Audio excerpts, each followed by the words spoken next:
The MLB All-Star Game in Arlington is just under a month away. So today we're going to be doing our MLB Mid-Season Awards. If you're ready for any more of this Wednesday content, make sure you like, subscribe, comment, turn on the post notifications here on YouTube. Follow us on all of our social media accounts. Stay up to date with everything. Listen to the podcast Mondays and Fridays here on YouTube and on all the podcast platforms. We're starting with the big one, MVP, and we'll start in the American League. Colin, I'm going to let you lead off with all of these. It's easy. It's Aaron Judge. Of course it's Aaron Judge. But his teammate is a close second. Yeah. Juan Soto is very close. Honestly, there's 5 guys that... Gunnar Henderson's super close on this one as well. Bobby Witt. Bobby Witt's having a pretty good year, yeah. Not as much power from Bobby Witt as I'd expect. All around. But yeah, all around he's been great. There's a number of guys that look really good right now in the AL. It's a really hard decision, but Judge is far and away the guy. He started slow, but my goodness, he's just woken up. Yeah, he's right back on pace for what he did back in 2022. He's got a ridiculous number of barrels. I think he's got 15 more than second place, which I'm pretty sure is Juan Soto. He's just out of this world right now, and he's just been playing amazing since the start of May, and just continues to ride that momentum. So yeah, definitely Aaron Judge in the AL. You saw that MLB the show collab they did from the point of view, that perfect on that flyer side, and he just sent it to the parking lot. Yeah, it's ridiculous. He is on a heater. Let's move to the National League. Who is your National League MVP? National League's tough because as of right now, you could say Mookie Betts. Yeah. Right now, I would say Mookie Betts, but it's not going to happen because he just fractured his hand. So yes. He's going to miss some time. So Mookie Betts or Bryce Harper for me. Okay. A lot of people saying Shohei, he is the leader in the odds right now, which I don't understand. I think it's ridiculous. He doesn't even lead his position. Yeah, he doesn't lead any categories at his position, except games played. No, Marcell Ozuna has been far and away the better DH, and I don't think either of them are the MVP. It's just tough for a DH to win MVP. Yeah, I think Yordan Alvarez has seen that because so many years he's been second fiddle to Shohei Ohtani already. When you don't play defense, and for Shohei, when you're not pitching, it's hard to say that you should be the MVP. Yeah. I'm gonna go with Bryce Harper. I think the numbers are great. His transition to first base over the last 2 seasons has been really good for him. I think it's good for the longevity of his career as well. And he's just obviously been killing it. He's on one of the best teams in baseball. Kind of the same thing goes for Judge. So Harper definitely the MVP as we approach this mid-season point. Do I think it'll stay that way? Probably not. Guys like Freddie Freeman, Fernando Tatis that are kind of right there around it. They could always make a jump forward. Just wait for Matt to wake up. Yeah, Matt Olson could wake up. So many things could happen. We're going over the Cy Young, and we'll start in the American League. Who you got? Corbin Burns. I've got Tarek Skubal. He's a dog. They've both been amazing. I think Skubal has, in my eyes, been a little bit better, at least from the stuff I'm seeing. Tarek's got better numbers now that I think about it. Yeah, I think ERA and stuff like that. Yeah, but also Corbin Burns just has stuff, and that he just kills with it. So I think either of them are the 2 options for sure right now. I think Luis Hill is super close. I think the other 2 just kind of benefit from having prior seasons. I think people almost overlook rookies immediately when we're talking MVPs, so it's really hard for Luis Hill. But he has unheard of batting average against numbers. We'll definitely be talking about him. But Tarek Skubal for now is my guy. I think he's been the complete package. He was the guy I predicted at the beginning of the season for the AL, and he's playing up to it. All right, well, let's go to the National League. Who's your National League Cy Young? Ranger Suarez. Wow. Okay. I don't hate that pick at all. The dude is winning ball games, and his ERA is incredible. Yeah, I think it's 1.8. It's ridiculous. Solid. Yeah, and Zach Wheeler's right there with him as well. That whole starting rotation is good. Yeah, it is. I personally went Shota Imanaga. And I know I just talked about how rookies don't get a lot of credit. I think there's a big difference between what type of rookie Shota is compared to Luis. Yeah. It's Shota Imanaga is 30 years old. This guy's experienced. He's just a rookie because he's never played in America. What he's been able to do is ridiculous. He had one bad start, bounces back with a 7-inning shutout. So it's he can't be stopped right now. He's a sensation.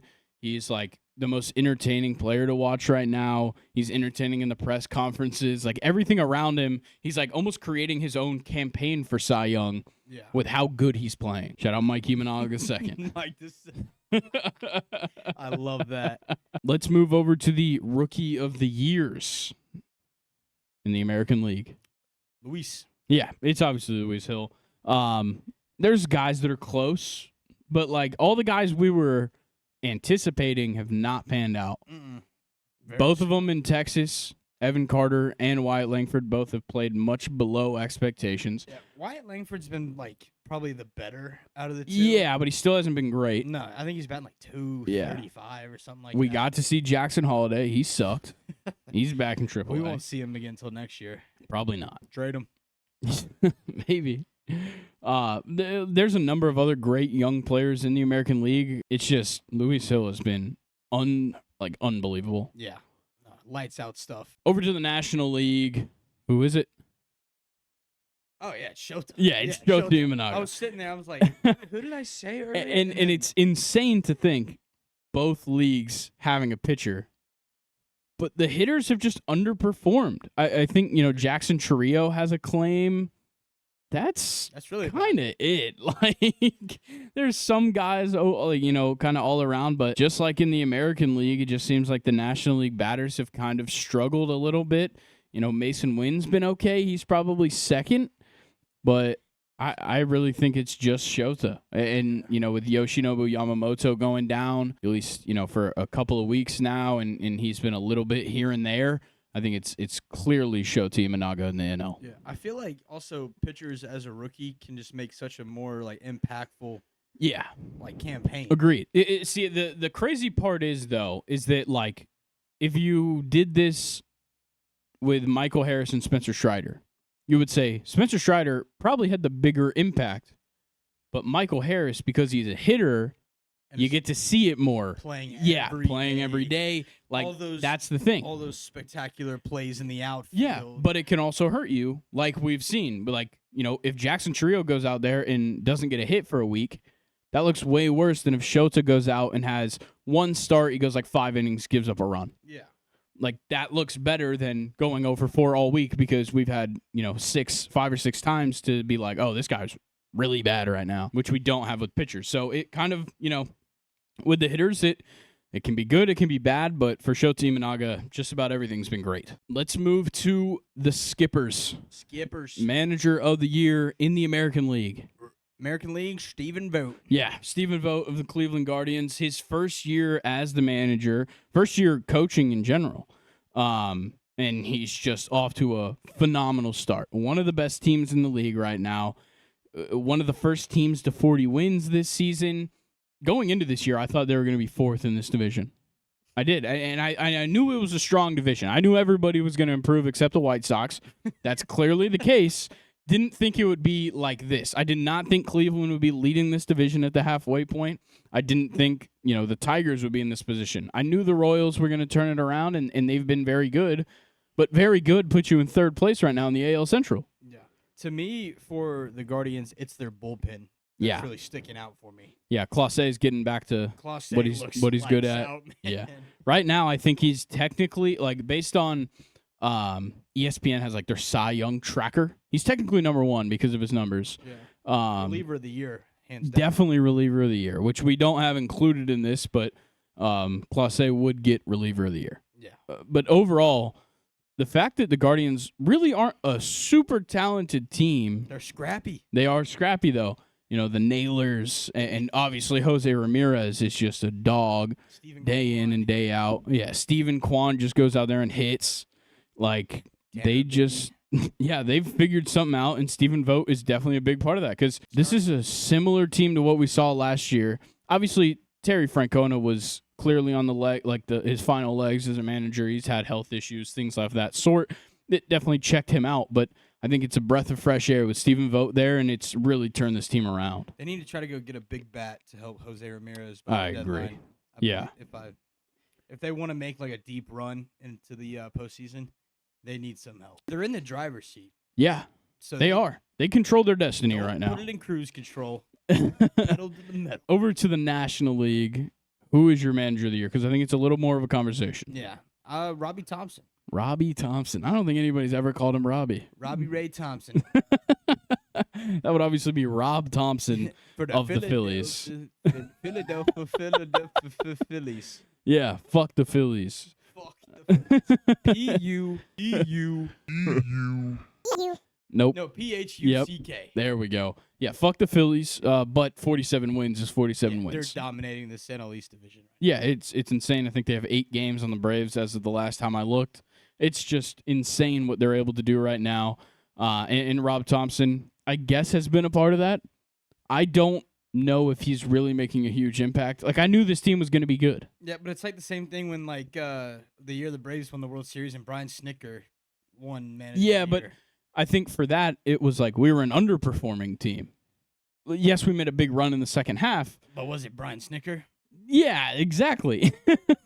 But then there has been times like last season where we won a shit ton of games, and Brian Snitker probably had to do with it, and he didn't win. So it's super weird. And because of that, I went for a team that I wasn't expecting to do well with a first-year manager, and I went with Pat Murphy of the Milwaukee Brewers. Yeah, they're killing it out there. Yeah, they're phenomenal right now. I think they're at 42 wins, one of the best teams in the National League. I thought when Craig Counsell left, this was over. Yeah. I thought for sure the Cubs would dominate this division. It has been the complete opposite, and the Brewers have been awesome. You lose Corbin Burns. Yeah. You lose Josh Hader. Yeah, you lose your coach. Yeah. You lose, like, so much others. So many people to injury. Brandon Woodruff. Yeah. Your ace is Freddie Peralta. And after him, it's not looking good either. No. But you got players like William Contreras, Yelich, Rhys Hoskins that steps up and just performs. Yeah, there's a lot of guys that are just playing their game and very similar to what the Guardians are doing.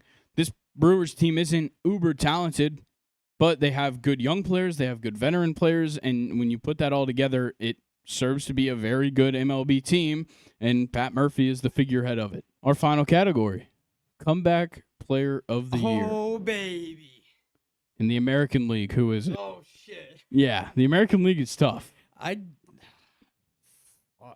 Who could you even say? So I have Carlos Correa. Last year, a career bad year. He batted .231 last season. Right now, he's over 300 batting average. He's got some of the best numbers in the league. He's on a fantastic offense. He's had, I think, multiple 4+ hit games this season already. Like, he looks like he has totally turned a new leaf in Minnesota.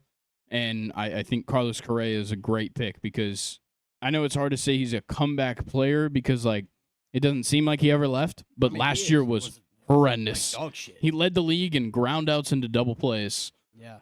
Kind of love that pick. Yeah. So there's a lot of guys to choose from, but, yeah, I like Carlos Correa. When I sit here and think, I'm trying to think of players that, like, either were, like, hurt. I think Carlos Rodon. He was sitting in the back of my head as well. Honestly, like, a lot of players for the Yankees. Yeah. In general, like Anthony Volpe is having a great year. Okay. This is probably something more to address on the podcast. I don't think Volpe's even nearly close to the conversation that most of the young shortstops are in right now. Yeah. Like, I think defensively he's great. He just has horrible bat. I saw a tweet that said you can't go wrong between Gunnar Henderson, Bobby Witt Jr., and fucking Anthony Volpe. Oh, yeah, you can. I'll take Bobby Witt. Or Gunnar. Yeah. Both of them over Volpe. Oh, absolutely. Far and away. Absolutely. But yeah. Sorry, Luke. I don't care. Fuck Volpe. Yeah. All right, can we get to the NL now? Yeah, let's do the All right. Because it's obvious. Yeah, Chris Sale. Chris Sale. Duh. Oh, we're seeing primetime Chris Sale out here. Yeah, and we're not biased. No. Don't look at our hats. That was a bad call. Now that mess of a mop on your head right now is free to the world. Look, yeah, it's Chris Sale. The guy's been fucking lights out. He's had, one bad start? It was really bad. And I think, was it like his second or third start of the season? No, I'm talking about the one right at the end of May. Oh, yeah. First week of June. Really bad one. Yeah. But, no, Chris Sale has been phenomenal. And that slider, man. The slider looks prime. It looks like he's back in his prime. It's crazy. Don't call it a comeback. Oh, and Chris Sale is your World Series MVP. Don't call it a comeback. We just picked him for comeback player of the year. Oh shit, yeah. Call it a comeback. Call it a comeback. Call it a comeback for Chris Sale. Chris, how you throw that slider, man? Yeah, please teach me. Well, he's also lefty. Oh, yeah, I didn't realize. I was saying it's probably a little different for you, considering you don't pitch lefty. Well, I'm not trying to do that, but you're not a dominant lefty on the field.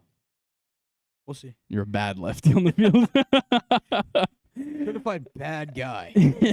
And the best way to know is because the next couple of weeks we're going to be rolling out some videos of us playing sports. Literally outside playing sports. We're going to touch grass for the first time on Second and Short. Yeah, turf. Well, no, there will be some grass. Oh, yeah. For baseball at least. But yeah, we've got some soccer videos coming. We've got some baseball videos coming. Hopefully, maybe a month or so from now, we're going to film some basketball, maybe some football. We'll see. Ooh. You know, things are in the card. But yeah, we've got a lot kind of coming down the pipeline right now for us. So if you enjoyed this video, make sure you like, subscribe, comment, turn on post notifications here on YouTube. If you want to hear us talk more extensively about baseball, football, soccer on Fridays, sometimes golf, like we did on this Monday episode that just came out, go follow the podcast. Listen to the podcast here on the YouTube channel Mondays and Fridays, or listen to it wherever you get your podcasts. And if you get them anywhere other than Spotify and Apple, you're weird, but they're on Amazon as well. And you can follow us there. Rate 5 stars on Apple and Spotify. And, of course, follow us on social media. You know, that's where we try and keep you up to date as much as possible on everything going on. So follow us on Instagram, follow us on Twitter, join the subreddit, submit your questions for questions time every week. If you have them in by Thursday, about midday, they will get answered on questions time on the podcast. So with that being said, Colin, you want to sign us off? Thank you for tuning in to Second Short. It has been our pleasure to serve you. We will see you later. Goodbye. Peace.